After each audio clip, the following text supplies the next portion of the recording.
Bienvenue dans la Social Room de ce village Semence 2019. Je suis avec Julien Nivet. Bonjour Julien. Bonjour. Vous travaillez dans une boîte de communication qui travaille spécifiquement dans le monde agricole. Expliquez-nous un petit peu. Oui, bah, tout à fait. On travaille donc pour tout ce qui est agro-fournisseurs, donc toutes les personnes, toutes les entreprises qui fournissent du matériel, des graines, des engrais, des phytos aux agriculteurs. Voilà. D'accord. Et alors quel est l'axe de communication que vous employez le plus souvent? Qu'est-ce que vous cherchez à avoir comme résultat? Bah, je pense que le mot qui marche le mieux aujourd'hui, c'est tout ce qui est autour du rendement, de la rentabilité, surtout de la pérennité de l'entreprise. C'est vrai que l'agriculture, on se pose plein de questions.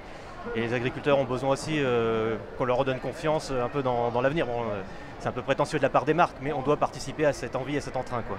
D'accord. Et vous sentez une dynamique particulière dans l'agriculture, dans ce besoin justement de communication? Est-ce qu'il y a un besoin de communication dans l'agriculture? Oui, oui, c'est sûr, et même d'ailleurs les agrofournisseurs, maintenant aujourd'hui, les marques, on les invite à ne plus seulement parler de leurs produits, mais à parler de tout le reste, d'aller plus loin et d'accompagner les agriculteurs dans leur communication. Aujourd'hui, typiquement, par exemple, on travaille pour une boîte de phyto, on sait à quel point le sujet est sensible, notamment au point de vue du grand public.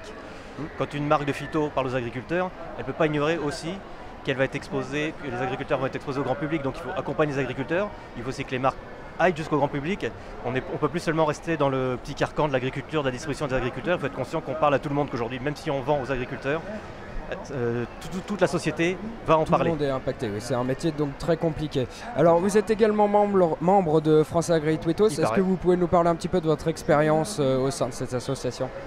Moi c'est France Agri Tweetos, j'y suis depuis le début, depuis la fondation, depuis la ferme Expo de Tours en 2017.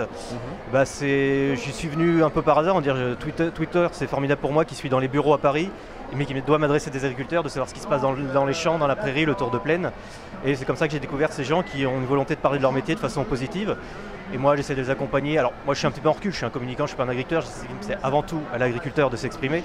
Mais voilà, si on peut donner des idées, si on peut relayer, si on peut dire écoute, utilise plutôt ces mots-là, c'est ces mots-là que le grand public va être réceptif, je suis très heureux aussi de pouvoir conseiller ces gens-là. Ça connecte les gens finalement, voilà, toute la profession. Eh bien merci beaucoup Julien Nivet de nous avoir parlé de votre expérience, de votre métier dans la Social Room de Village Semence. N'oubliez pas que vous pouvez nous retrouver sur tous les réseaux sociaux, #Village Semence.